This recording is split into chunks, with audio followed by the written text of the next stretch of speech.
आंखें पूरी तरह से बंद।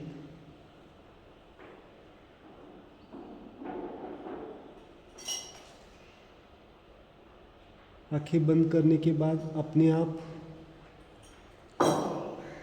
हमारा जो ध्यान है वो बिल्कुल अपने आप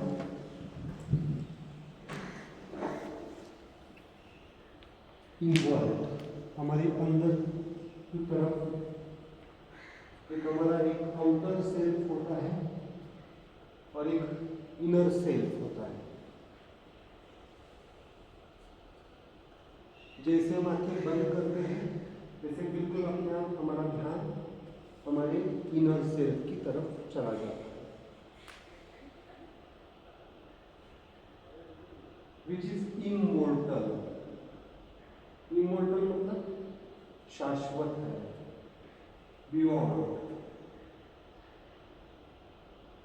उस इनर सेल्फ को जितना हम एक्सपीरियंस करेंगे, अनुभव करेंगे, उतना हमारा लिबरेशन होगा।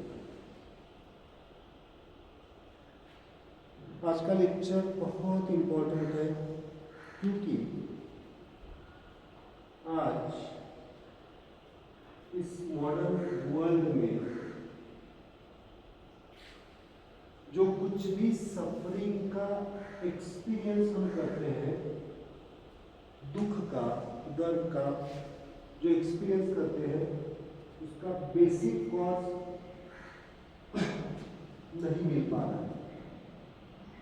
चाहे वो हमारी फिजिकल सफरिंग हो, मेंटल सफरिंग हो, शारीरिक हो, मानसिक हो, जो अस्वस्थता है हमारी, उसी को हमने नाम दिए हैं डिसीजेस।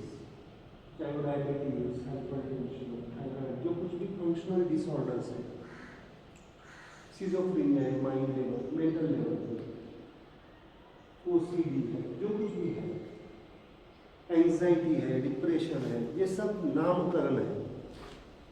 बट इसके रूट अगर हमें समझने हैं, उसके मूल को अगर हमें समझना है, तो हमें थोड़ा सा कॉन्शियस होना पड़ेगा, जागरूक होना पड़ेगा खुद के बारे में। एक्चुअली कहाँ से आ रहे हैं? बाहर की सब व्यवस्था ठीक है, अगर पिछले 100 सालों से आज अगर ह्यूमन लाइफ को देखा जाए, इतनी मेडिकल फैसिलिटीज है, सब कुछ है, फिर भी बीमारियों की संख्या बढ़ रही है या कम हो रही? बढ़ रही है।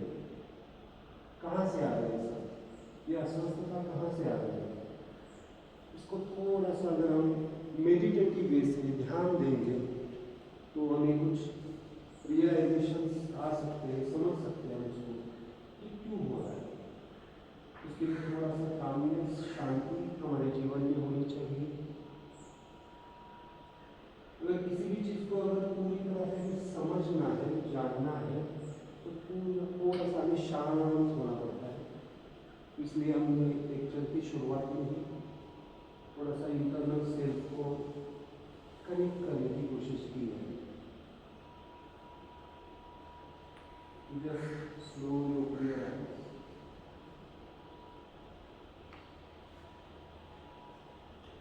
अगर कोई भी चीज़ हमें समझनी है तो क्या करना पड़ेगा? पहले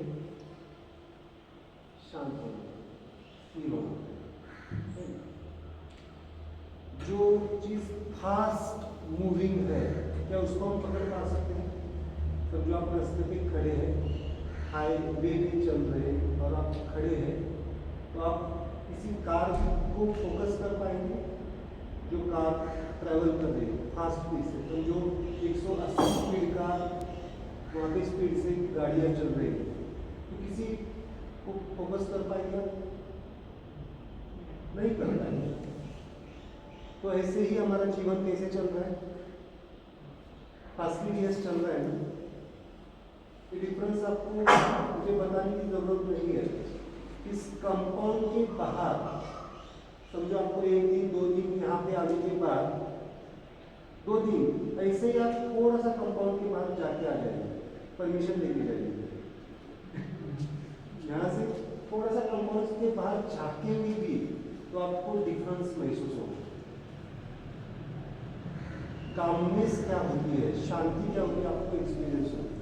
इस कंपाउंड के बाहर सिंपल झांकेंगे भी तो आपको रियलाइज होगा कि अरे ये तो सब फास्ट चल रहा है।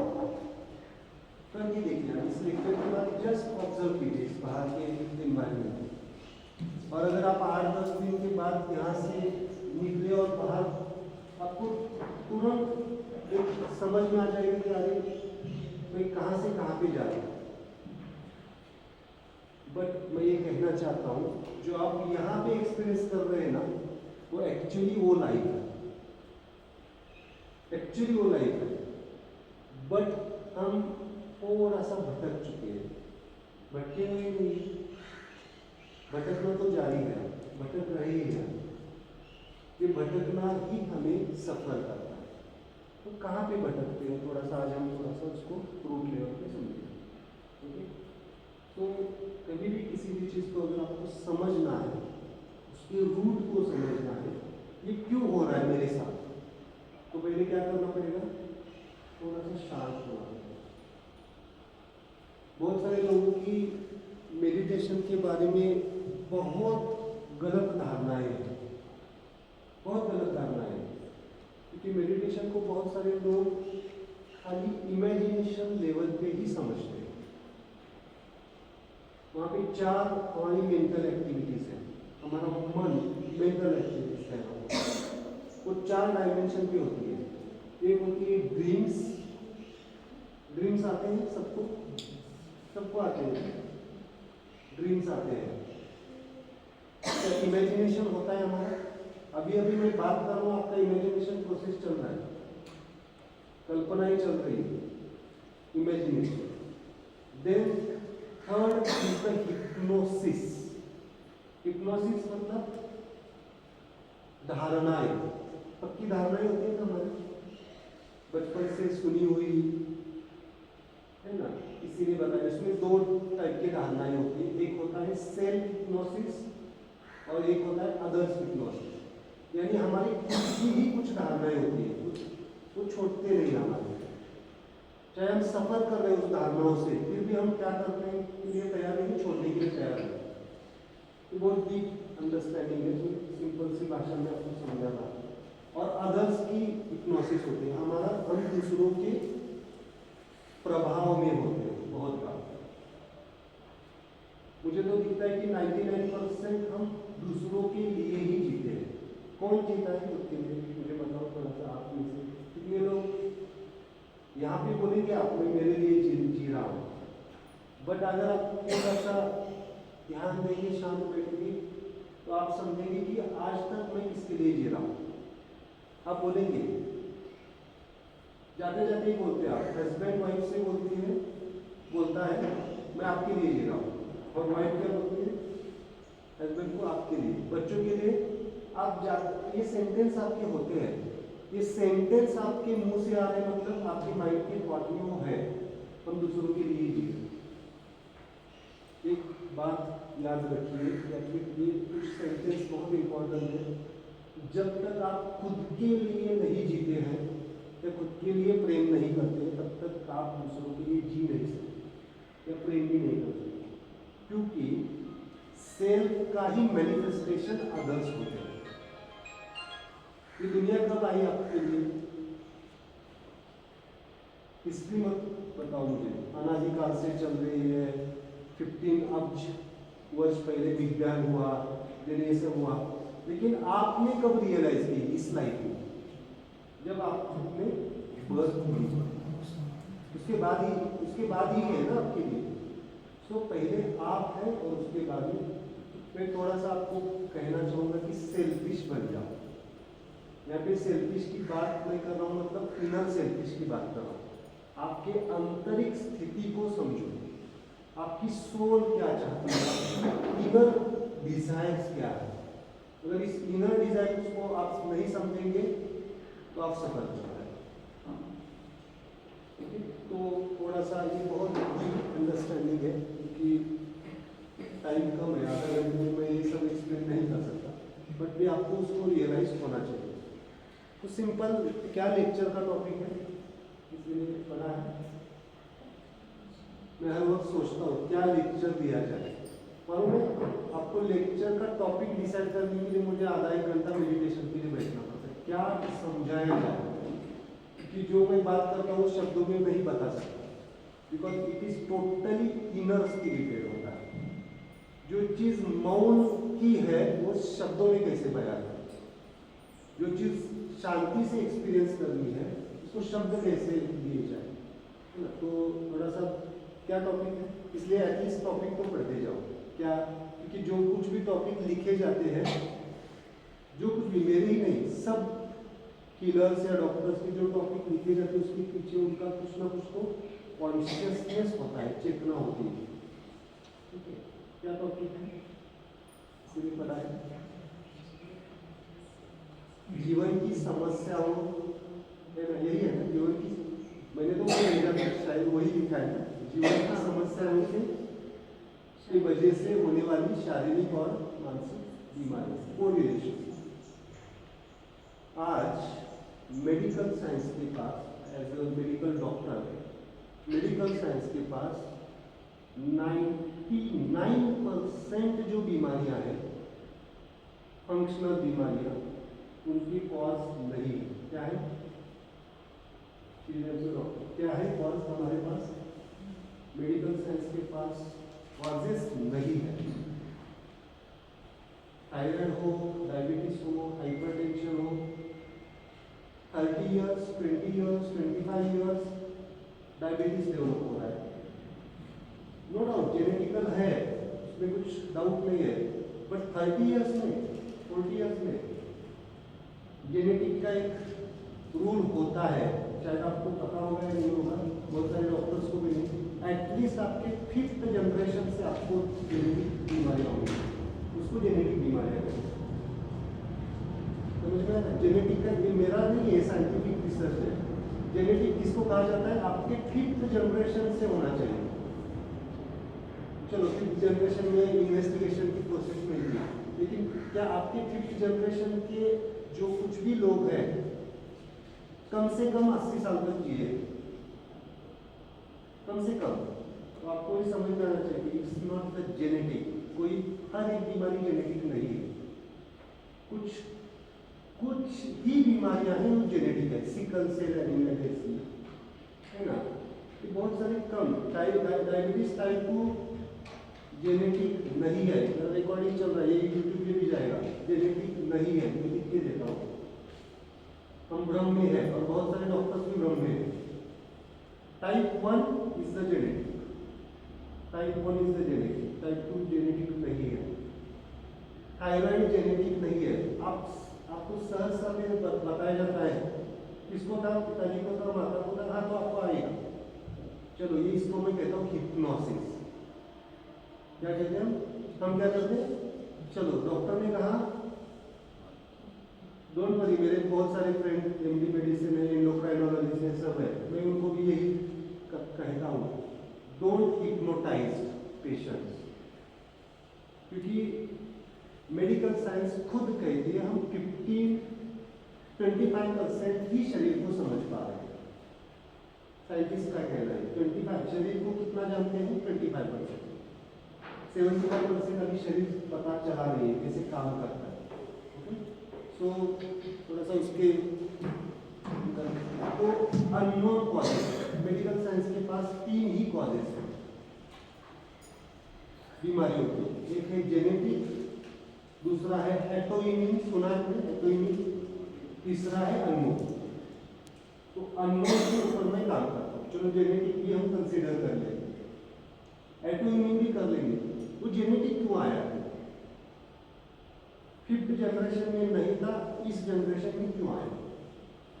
इसका सोचना पड़ेगा ना। चलो जेनेटिक भी मान लिया, एटोइम्यून भी मान लिया, हम अपनी इम्यून सिस्टम ठीक तरह से काम नहीं कर रही, क्यों नहीं कर रही? सोचना पड़ेगा ना, क्यों नहीं कर रही? देन अननोन, फिर अननोन क्या है? बहुत सारे बुक्स में आपको अननोन कॉज मिलेंगे, बहुत सारे बोलेंगे आप अगर ज़्यादा गूगल पढ़ के डॉक्टर के पास जाएंगे और पूछेंगे ये क्यों हो रहा है, क्यों हो रहा है, तो बोलेंगे ये अननोन है, हमें भी मालूम नहीं है। मालूम नहीं है बात, मालूम नहीं है, बहुत अच्छा आंसर है, एटलीस्ट एक्सेप्टेंस है ना। इसीलिए modern science is a most beautiful science, but limitations तो कॉजेस कहाँ से आते हैं? मेरे पिछले 4-5 साल के रिसर्च से, एक खाली मैं लेक्चर नहीं दे रहा हूँ, इसके ऊपर काम करने के बाद बहुत सारी बीमारियाँ ठीक हो गई। डायबिटीज रिवर्स हो चुका है, थायराइड का रिवर्स हो चुका है, ओबेसिटी चली गई है, ओके। बाकी सारी तो चीज़ें हैं, बट रूट लेवल पे तो सबसे इम्पोर्टेंट कॉज 4 होते हैं। एक होता है सबसे पहले एनवायरमेंटल चेंजेस। क्या होते हैं? Environmental changes. क्या एनवायरमेंटल चेंजेस हो रहे हैं? ग्लोबल वार्मिंग, ये सब चीजें, इसमें दो कॉज है, इसमें भी दो, एक man made environmental changes and natural environmental changes. मुझे बताइए, नेचुरल एनवायरमेंटल चेंजेस ज्यादा है, मैन मेड एनवायरमेंटल चेंजेस ज्यादा है? दिल्ली का ऑक्सीजन कॉन्सेंट्रेशन कितना है मालूम है? पुणे का देखो कम आ रहा है। अभी ऑक्सीजन कब शुरू हो गई दिल्ली में, ऑक्सीजन कम कर रहा है, ये मैन मेड एनवायरमेंटल चेंजेस है। मैं ये कहना चाहता हूँ, हमने पंच तत्वों में से कितने तत्वों को बिगाड़ दिया है, कोई बता सकता है? सभी तत्वों को बिगाड़ दिया, कोई नहीं बचा। आकाश बचा, आकाश बचा हुआ है और थोड़ा सा सन भी बचा हुआ है। आकाश मतलब एम्प्टीनेस है, एंड देन सन, क्योंकि सूरज के पास जा नहीं सकता ह्यूमन, इसलिए बच गए। पृथ्वी एडल्ट्रेट हो चुकी है, एयर पोल्यूटेड हो चुकी है, और पानी। तो पंच, ये शरीर किससे बना है? चलो मैं स्पिरिचुअलिटी की बात नहीं कर रहा, आत्मा परमात्मा को छोड़ो इस बात की। ये शरीर किससे बना है? पंचतत्व। ये पंचतत्व ही में से 3 तत्व बिगड़ गए तो बीमारियां आएगी या नहीं आएगी? पृथ्वी तत्व बिगड़ गया है, और क्या बिगड़ गया? एयर, पानी, और इसका परिणाम सूरज के या सोलर सिस्टम में होगा, नेचुरली होगा। देन आकाश, स्पेस है। जानते जाने की जरूरत नहीं, पृथ्वी को बचाओ पहले, जरूरत नहीं है, किसी की जरूरत नहीं, लेकिन क्या चल रहा है? जैसे हमारा कंपटीशन है, बच्चा कितना पैकेज लाएगा, वैसे इंटरनेशनल कंपटीशन है, that is very important. So first cause is the environmental change, उसमें से भी 99% मैन मेड एनवायरमेंटल चेंज। दूसरा कॉज होता है stress, that is the common cause, जो हमारे हाथ में है। चलो एनवायरमेंटल चेंजेस को हम ग्लोबल लेवल पे नहीं डील कर सकते, अभी एक सिंगल व्यक्ति नहीं कर सकता है, बट मैं ये कहना चाहूँगा कि अगर जो कुछ भी, अगर आप कॉन्शियसली भी, ये बहुत इंपॉर्टेंट चीज़ है। मेडिटेशन मतलब आंखें बंद करके बैठना नहीं, मैं लाइव मेडिटेशन सिखा रहा हूँ आपको, खुली आंखों से। जहाँ पे भी पंच तत्वों को हम बचा सकते हैं, उतना इंडिविजुअल लेवल पे करने की कोशिश करें। सिंपल से है, उसमें आप जाओ, थोड़ा सा देखेंगे कितना हम प्रिवेंट कर सकते हैं। मिनिमलिज्म में अभी बहुत सारी कंट्रीज इसके ऊपर काम कर रहे हैं।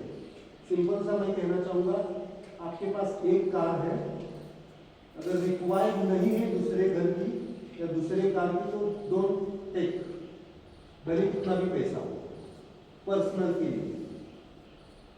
That is also the care of the environment. Okay, इसमें मैं ज़्यादा नहीं कहूँगा, but stress is the second cause. Okay, stress. Then food habits, that is the lifestyle habits, and the third is the posture, imbalance of the posture, food habits, and then stress।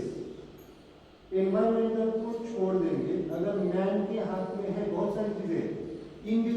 में भी अगर हम कुछ care लेना शुरू कर दें तो हम एनवायरनमेंट को ठीक कर सकते हैं। अभी भी कुछ गया नहीं, बचा सकते हैं। बहुत सारे लोग काम कर रहे हैं उसके ऊपर, लेकिन तो इसके भी पीछे, इस एनवायरमेंटल चेंजेस के भी पीछे, या फूड हैबिट के भी पीछे, या पोस्चर इम्बैलेंस के भी पीछे एक कॉमन कॉज है हमारा, वो स्ट्रेस। अगर स्ट्रेस का सिंपल मीनिंग मैं बताता हूँ, अनसेटिस्फैक्टरी माइंड। जिसका मन अस्वस्थ है वो एनवायरनमेंट को भी खराब कर देगा। सेटिस्फाइड नहीं है, एक कार से सेटिस्फाइड नहीं तो कितना कार खरीदी करेगा। समझो फैमिली लाइफ में सेटिस्फाइड नहीं हो, क्या करेगा फिर? बाहर जाएगा, बहुत सारी चीजें अनवांटेड ले लेगा। क्या आपने ऑब्जर्व किया है? बहुत सारे लोग ऐसे होते हैं, आपके पास भी होंगे। आप अगर कपड़े खरीद, मैं तो एक्सपीरियंस करता हूँ, ये सब चीजें होते हैं। आप अगर आपके लिए कपड़े खरीदी करने के लिए चले गए और आपके फ्रेंड को लेके गए, तो बहुत बार ऐसे हो सकता है आप कुछ ना खरीदी करके वापस आते हैं, लेकिन वो 10 कपड़े खरीदी करके आता है। इसका कॉज होता है कि और she is not satisfied with his life. ये बहुत इंपॉर्टेंट चीज है, क्योंकि क्या होता है? अनसेटिस्फैक्शन। अगर हम अनसेटिस्फाइड है, मुझे अगर समझ में नहीं आ रहा है कि मुझे क्या इस वक्त जरूरी है या नहीं, आपके बहुत सारे जो कुछ भी एक्सपेंसेस है वो अननेसेसरी होते हैं, बिकॉज ऑफ द मेंटल इनसेटिस्फैक्शन, और that is the main cause. Stress का सिंपल मीनिंग है, स्ट्रेस मतलब ये एंजाइटी, डिप्रेशन, ये तो इफेक्ट है, लेकिन स्ट्रेस मतलब अनसेटिस्फैक्टरी माइंड, अनसेटिस्फाइड माइंड। ये एनवायरनमेंट को भी डिस्टर्ब करता है। एडिक्शन सुना है? कौन से एडिक्शन सुना है? मेरे पास तो बहुत सारे वैरायटीज ऑफ एडिक्शंस मेरे पास आते हैं। किसी की आवाज का भी एडिक्शन होता है, मेरे पास ऐसे केसेस हैं। हाँ, किसी का आवाज सुनने बिना नींद नहीं आती, चलो घर की नहीं, बाहर के लोगों की है। मैं सच में बता रहा हूँ, ऐसे कुछ इमेजिनरी नहीं बता रहा हूँ। मेरे पास केसेस है addiction of the sound cells, outer sound, किसी व्यक्ति की। चलो ठीक है, अच्छी बात है। अगर एडोलसेंट है, कॉलेज लाइफ जी रहे, तो उसको मैं समझ पाता हूँ, लेकिन 50 और 60 एज में भी अगर किसी बात आवाज सुनने की एडिक्शन है तो थोड़ा सा सोचना पड़ता है हम कितना अनसेटिस्फाइड है। ठीक है, एडिक्शन मोबाइल को सबसे इम्पोर्टेंट है। आजकल मोबाइल, अल्कोहल और सिगारेट से भी ज़्यादा मोबाइल का एडिक्शन ज़्यादा है। ओके, क्योंकि मोबाइल से एक जाते पहले बाद में ध्यान नहीं रह पाएगा मेरा, सोने के पहले कम से कम 1.5 घंटा आपके पास मोबाइल नहीं होना चाहिए। नींद 1.5 घंटा कम से कम, इसके पहले ही आपको मोबाइल को स्विच ऑफ या फिर बाजू में रखना पड़ेगा। That is the main cause of insomnia, नींद नहीं आने का। क्योंकि इसका साइंटिफिक है, वो रेडिएशन जो है ना, वो आपके ब्रेन को, माइंड को एक्टिव रखते अगले 4 घंटे। आप ये प्रयोग करके देखिए, अगर आप जो देख रहे हैं ना, आप ड्रीम्स में ही सोते हैं, ड्रीम्स ज़्यादा होते हैं, और मोबाइल में जो देखा है वो इमेजिनरी होता है। सब क्या 100% रियलिस्टिक होता है? जो चीज़ें देख रहे हैं, क्या देखते हैं? रील्स 99% इमेजिनरी होता है, तो माइंड आपका इमेजिन करने लगेगा और बहुत सारे अलग से सपने पड़ेंगे। ओके, सो एडिक्शन मोबाइल ये क्यों है मालूम? क्योंकि हम फैमिली के 4 मेंबर्स हैं। ये आपने बहुत सारी जगह पे सुना होगा, 4 कॉर्नर्स पे मोबाइल लेके बैठे।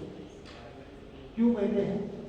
क्योंकि कन्वर्सेशन गैप, संवाद छूट गया है। क्यों छूट गया है?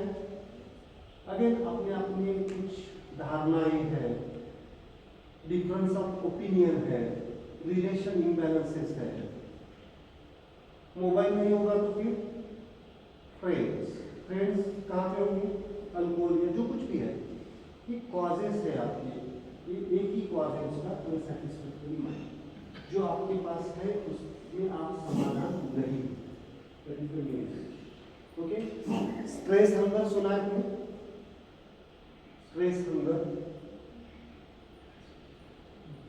मेरे पास केसेस है, अगर स्ट्रेस आता है तो फ्रीज खाली हो जाता है रात में 2 बजे, हाँ, जो कुछ भी है तो सब इट इज द स्ट्रेस, तो वेट कम नहीं होगा, मेटाबॉलिज्म बिगड़ जाएगा। अगर आप मैं जो कुछ भी टेक्निक्स मेडिटेटिव देता हूँ तो नेचुरली आपने सुना होगा मेडिटेटिव पर्सन की आप नींद और भूख कम हो जाती है, क्या सुना है आपने, सब कम हो जाती है, रिक्वायरमेंट कम हो जाती है, एनर्जी वेस्ट नहीं होती है।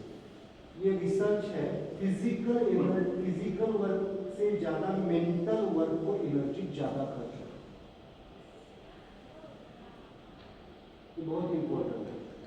और आजकल का हमारा काम कैसा है, यहाँ पे जो बैठे हैं मुझे लगता है कि 99% मेंटल वर्क ही है ना सबका, या फिजिकल वर्क है, कितने लोग फिजिकल वर्क करते हैं 8-8 घंटे, यहाँ पे मौजूद है कोई नहीं है, बट आप ध्यान देंगे तो फिजिकल लोगों से ज़्यादा भी खाना खाते हैं। आजकल की जो बीमारियां हैं वो न्यूट्रिशनल डेफिशिएंसीज की नहीं है, वो ज़्यादा खाने से है,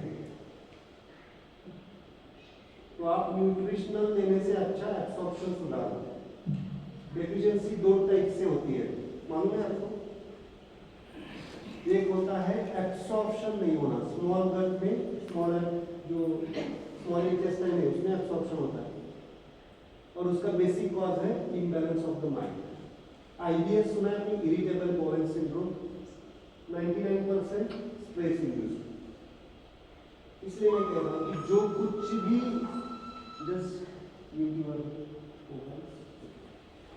इसलिए मैं कह रहा हूँ कि जो कुछ भी स्ट्रेस, जो कुछ भी कारण है, इवन पोस्चर, मालूम है आपको, पोस्चर सही तरीके से नहीं होना, इसके पीछे भी स्ट्रेस है। सही तरह से नहीं सो पाते, सही तरह से नहीं बैठ पाते, पोस्चर, क्योंकि आप किसी विचार में होते हैं तो आपका पोस्चर बिगड़ जाएगा। कितने लोग चलते टाइम आप ध्यान दीजिए, आज चलते टाइम आप ध्यान दीजिए आपके फूट्स कैसे पड़ते हैं, मालूम कैसे पड़ते हैं आपके फूट्स, ऐसे पड़ते हैं सेंटर, या बहुत सारे लोगों के ऐसे पड़ते हैं, क्यों मालूम है, यहाँ पे मोबाइल चलता रहता है, यहाँ पे वॉक कर रहे हैं बट लिसनिंग समथिंग और टॉकिंग विद अदर, और आपका ध्यान घुटनों के ऊपर नहीं है, कि आपका मेडियल या लैटरल मेनिस्कस क्लियर हो जाए। पोस्चर प्रॉब्लम, मुझे लोग पूछते हैं कि अभी 50 इयर्स में लोगों की रिप्लेसमेंट क्यों कर रहे हैं, that is the posture imbalance, आपको पोस्चर की तरफ ध्यान ही नहीं है। आज चलते चलते देखिए, पहले खुद के पैरों को देखिए, बाद में दूसरों को देखिए, चलना कैसे होना चाहिए, सिमेट्रिकल होनी चाहिए बॉडी हमारी बॉडी का प्रेशर पूरा सिमेट्रिकल होना चाहिए, left side as well as right side. अगर ऐसा हो गया और ऐसा कंटिन्यू आपका 80 किलो ऐसे इम्बैलेंस ऑफ द पोस्चर, मैं कुछ समझा रहा हूँ, समझ में आ रहा है नहीं आ रहा, वेरी इंपॉर्टेंट। तो ये भी मेडिटेशन ही है, दैट इज आल्सो मेडिटेशन, इसे कहते हैं हम ओपन आई मेडिटेशन। जो कुछ भी हम क्रियाएं कर रहे हैं कॉन्शियसली करें, ध्यान पूर्वक करें, that is the meditation. Okay, तो स्ट्रेस जनरली कहाँ पे, मेन पॉइंट पे आता हूँ मैं, स्ट्रेस जनरली कहाँ से आता है, एक जीव कितने लाइफ जीता है, कितने लाइफ मतलब कितने लाइफ से कनेक्टेड होता है। एक individual life, that is the personal life, है ना, आपकी पर्सनल लाइफ होती है, आपके फ्रेंड्स, देन आपका जॉब, आपके बॉस, आपका जॉब स्ट्रेस होता है या नहीं होता है, जॉब से स्ट्रेस आता है नहीं आता है, आता है ना? ऐसा कोई जॉब है जो स्ट्रेसफुल नहीं है? खाली मेरा एक जॉब है स्ट्रेसफुल नहीं है, क्योंकि मुझे तो खाली मेडिटेशन सिखाया है, but there is also some stress. मुझे बताइए स्ट्रेस होना चाहिए या नहीं होना चाहिए? थोड़ा स्पेस सक्सेस के लिए जरूरी है। हाँ, अगर कोई काम करना है तो स्ट्रेस होना चाहिए, लेकिन वो सरफेस टेंशन जैसा होना चाहिए। सरफेस टेंशन मालूम है? अगर ऑयल पानी के ऊपर डाल देंगे तो स्लिपरी हो जाएगा। उस स्ट्रेस से हमें अटैच नहीं होना चाहिए। स्ट्रेस होना चाहिए लेकिन अटैचमेंट नहीं होना चाहिए। लिबरेटेड स्ट्रेस होना चाहिए। 3 शब्द आते हैं, एक अटैचमेंट, डिटैचमेंट और लिबरेशन। लिबरेटेड मतलब मुक्त होना चाहिए। स्ट्रेस होना चाहिए लेकिन वो रोड ले गया बंद हो गया, अभी स्विच होना चाहिए। हम क्या करते हैं? ऑफिस का स्ट्रेस घर में लेके आते हैं और घर का स्ट्रेस ऑफिस में, यानी हम प्रेजेंट मोमेंट में नहीं होते। अगर आपको प्रेजेंट मोमेंट में आना है तो क्या करना पड़ेगा? There is only one way, that is the meditation. दूसरा कुछ रास्ता ही नहीं, खुद को रियलाइज करो। ओके, इंडिविजुअल वेरी सिंपल सी आपकी लाइफ, आपकी education.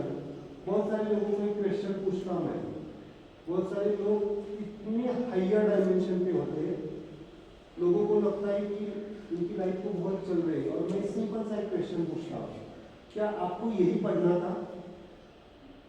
Suddenly they goes into the 5th class. नहीं सर, मुझे तो आर्टिस्ट होना था, मुझे तो डॉक्टर होना था, मुझे तो हीलर होना था, मुझे तो इंजीनियर होना था, लेकिन bye parents influence, hypnosis, again hypnosis, मैं कहाँ पे आ गया?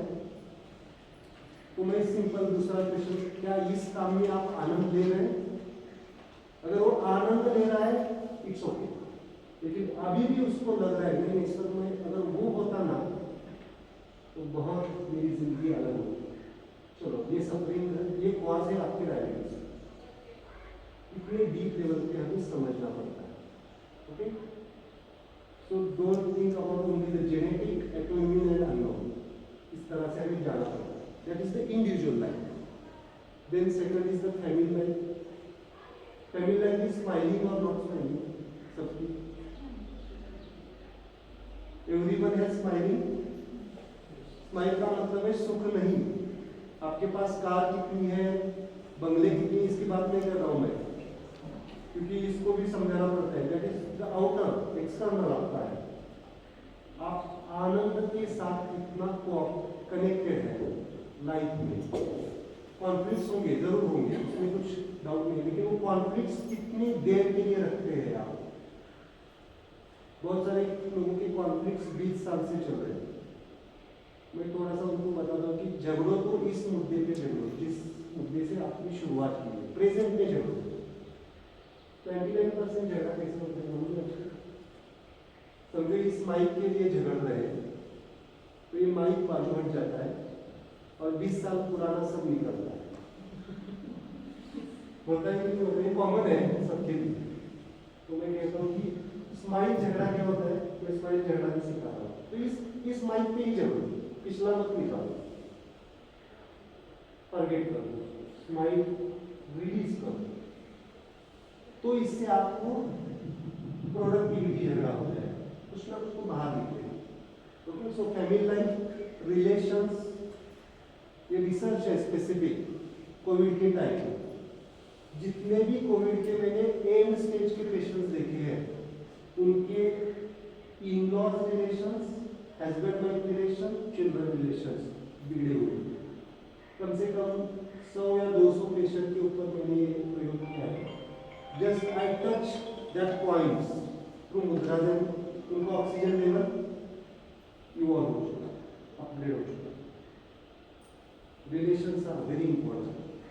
आपको मालूम है, आपके पास, सबके पास सब है, लेकिन कहीं ना कहीं पे तो रिलेशन इम्बैलेंस है।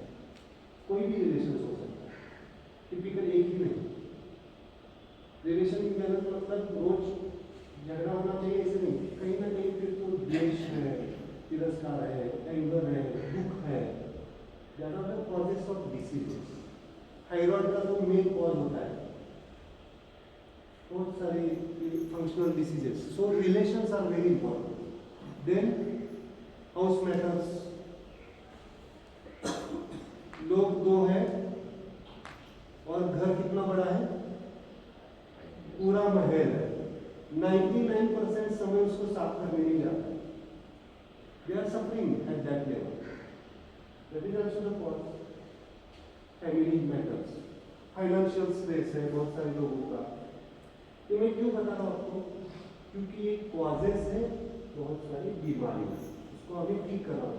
अगर इसके ऊपर आप काम करेंगे प्रैक्टिकली, तो ओनली द मेडिटेटिव, लेकिन समझ में तो आना चाहिए मेरा कॉज कहाँ पे है, मेरी बीमारी का, उसको ठीक करेंगे तो अपने आप बीमारियाँ रिवर्स हो जाएगी। That is important. Okay, family life, social life, election, CM कौन होगा, क्या होगा, इट इज ऑल्सो स्ट्रेसफुल ना।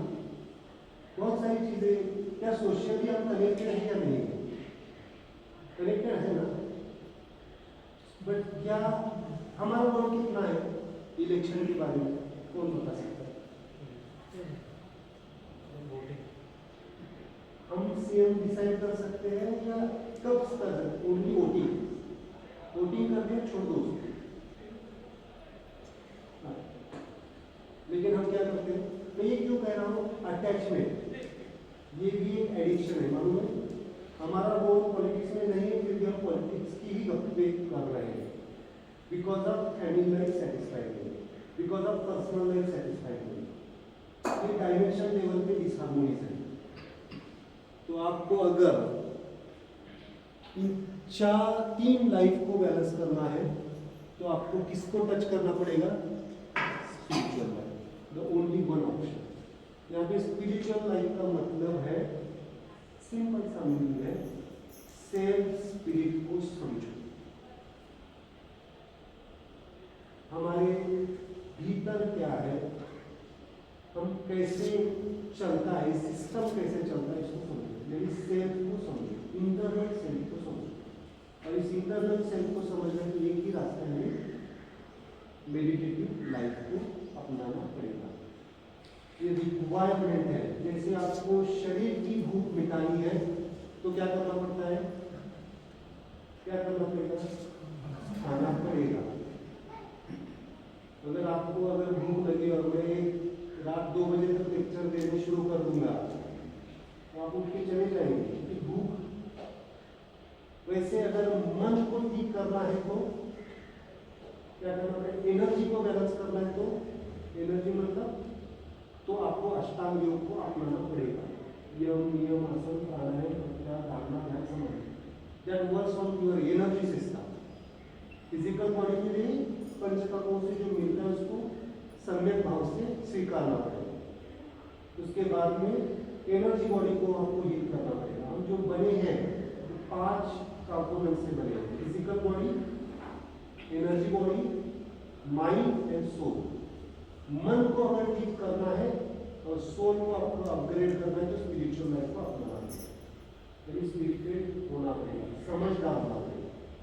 स्पिरिचुअल लाइफ मतलब नॉट द रिचुअल, किस भगवान को क्या मानते हैं, किस को जाते हैं, कौन से जाति की है, कौन से धर्म शब्द का ही हमने गलत इस्तेमाल किया है। धर्म का सिंपल सा मतलब है जो आपको रोल दिया गया उसको प्रामाणिकता से प्ले करो, दैट इज द धर्म, है ना। उसको हमने तो स्पिरिचुअलिटी का मतलब है, स्पिरिट मतलब सेल्फ इंटरनल कॉन्शियसनेस, चेतना को समझो, दैट इज द डिफरेंस।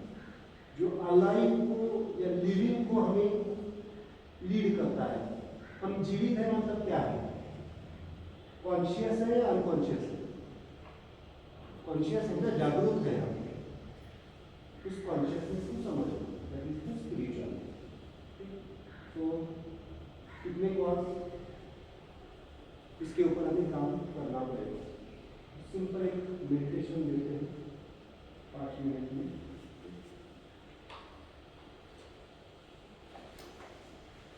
तो अगर इसके ऊपर काम करेंगे तो थायराइड रिवर्स हो सकता है, डायबिटीज रिवर्स हो सकता है।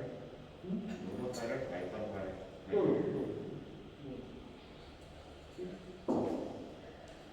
कॉजेस को ट्रीट करना पड़ेगा, कॉजेस के ऊपर काम करना पड़ेगा। तो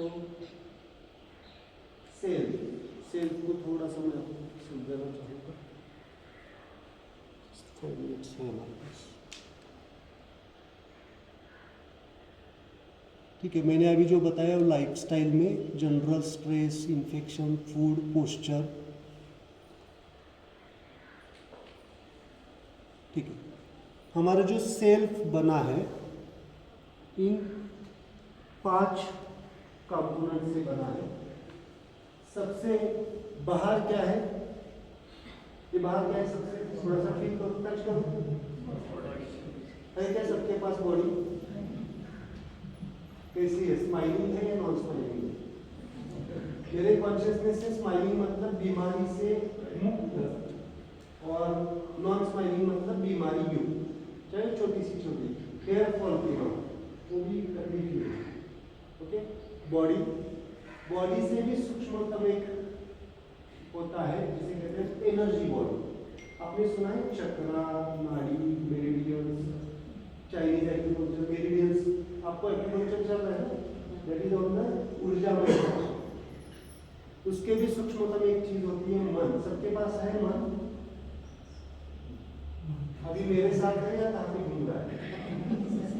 100% या 80% मेरे साथ है, 20% बाहर है, या 20% मेरे साथ है, 80% बाहर है? हो सकता है ऐसा? कितना परसेंट है? 100%? जो पहले 5 मिनट आए थे शायद उनका 100% हो सकता है, क्योंकि एक मेडिटेशन लिया था। सो उसके भी एक परे चीज होती है जिसे कहते हैं सोल, या फिर जीवात्मा।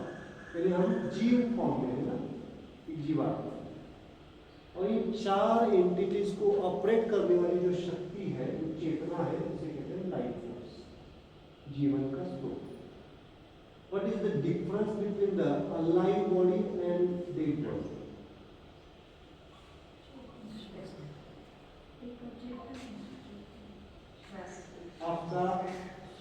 आपका लाइफ फोर्स चला जाना मतलब डेड।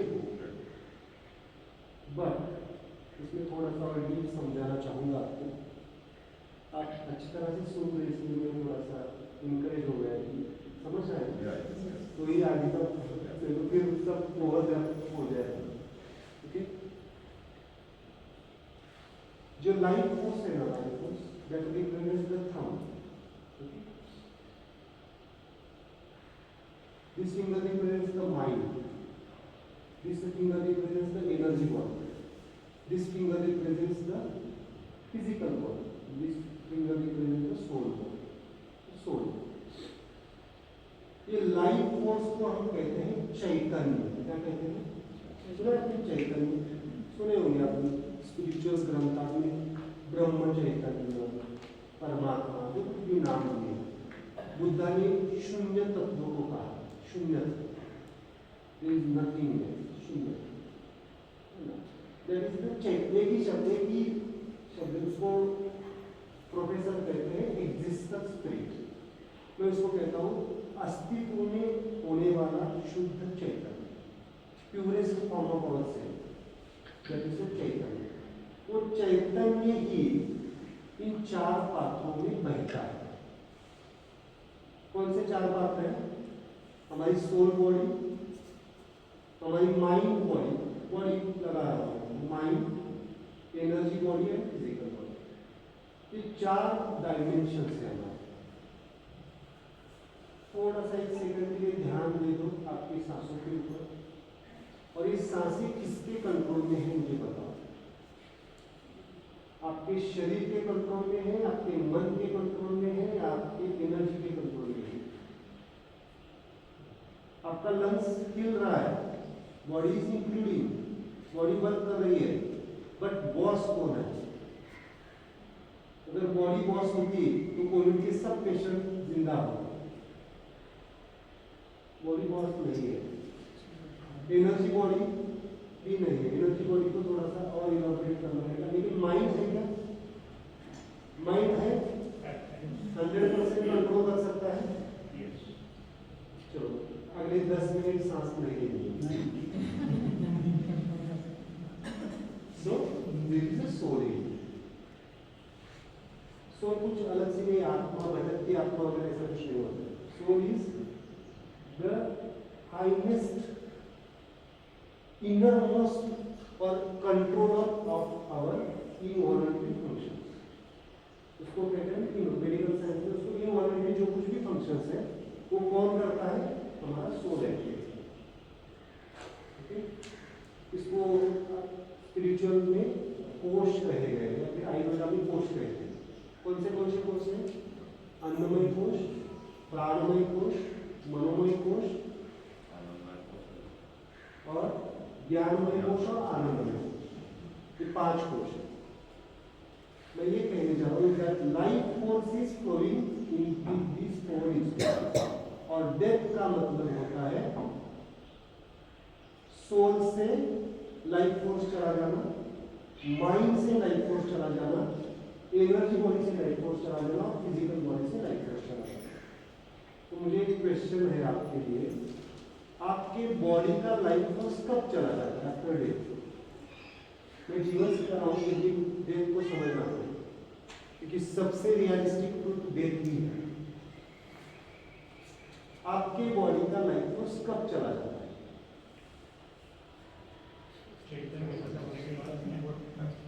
सबसे लास्ट चला जाता है, श्वास रुकने के बाद सोल चला जाता है, सोल का लाइफ फोर्स चला जाता है, माइंड चला जाता है। ये बहुत माइन्यूट सेकंड्स में चले जाते हैं। बट फिजिकल बॉडी कब डिस्ट्रक्ट होती है पूरी तरह से? पंचकर्म में कब रिलीज होती है? अग्नि देने के बाद। लेकिन अगर किसी को दफन किया जाता है तब 6 घंटे के बाद बोल पूरे डिजोल्व हो जाते हैं तब। समझ में आ रहा है? मतलब आपके बॉडी को भी डिस्ट्रक्ट करने का या उसको लय करने की जिम्मेदारी किसकी है? किसने लिखी रखी है? That is the life force. उसी को हमारे आध्यात्म में भगवान है। तो भगवान होना चाहिए या नहीं होना चाहिए? नाम है क्या? That is the life force. आप नाम नहीं मत पाते। बहुत सारे लोग बोलते हैं इस वक्त भगवान कहाँ पे है, इसलिए हमारे सिस्टम शास्त्रों वगैरह जो कुछ भी आध्यात्मिक मास्टर से, चाहे वो बुद्ध हो, महावीर हो, जो कुछ भी उन्होंने क्या कहा है? That is the life. नाम बदले हुए इसका। Okay, so life force is required to leave the life. तो कुछ नहीं कर सकता है, चाहे वो आप भगवान को मानो या ना मानो, बट आप तो एग्जिस्ट करते हैं। तो आप एग्जिस्ट करते हैं मतलब वो चीज़ है। अगर आप एग्जिस्ट नहीं करते तो नहीं है। सिंपल सा answer. So life force is important. बहुत डीप कंसेप्ट है। मेरे साथ जितनी भी रहने के लिए आ जाओ फोर्स के लिए कुछ समझ में आए। हाँ, लेकिन तब तक मैं यहाँ पे कंसल्ट कर सकता हूँ फीलिंग के लिए। सो मैं थर्सडे तक यहाँ पे बहुत सारे लोगों ने लिया है, लेकिन एक बार मुझे ज़रूर मिलिए। आपको अगर मुझसे मिलना है तो 4 नवंबर पे टाइम देना पड़ेगा, तो टाइम शेड्यूल कर देंगे तो आप मिल पाएंगे। ओके, तो जस्ट एक लास्ट 5 मिनट का मेडिटेशन चलो इसको बैलेंस करना पड़ेगा आपको। थोड़ा सा माइंड भर गया है, थोड़ा सा एंटी करके जस्ट माइंड फिंगर को टच कीजिए, index finger and just soul finger, left hand भी निकल just close your eyes for 2 minutes. Just observe your breath. हाथ को नीचे रखिए आपके थाली से ऊपर और मोबाइल को थोड़ा सा बंद करिए। Just close your eyes and just observe your breath. Just observe it. Just observe it. Just observe it. And just make a one beautiful smile. आपके पीठ के कॉर्पस को थोड़ा सा ऊपर लेके जाइए, लाइक छोटा बच्चा। छोटे बच्चे जैसे स्माइल करते हैं ऐसे थोड़ा सा एक स्माइल को एक्टिवेट कीजिए। That smile represents the life force. That is the ईश्वर तत्व या फिर आत्म तत्व। बहुत just breathe, calmness and smile. Breathe, calmness and smile.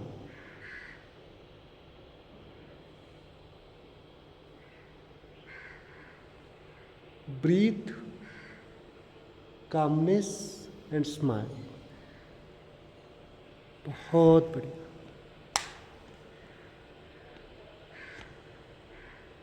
बहुत बढ़िया, बहुत बढ़िया, beautiful, beautiful,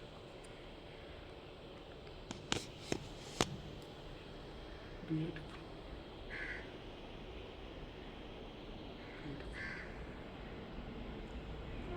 wonderful. Just smile. Just smile.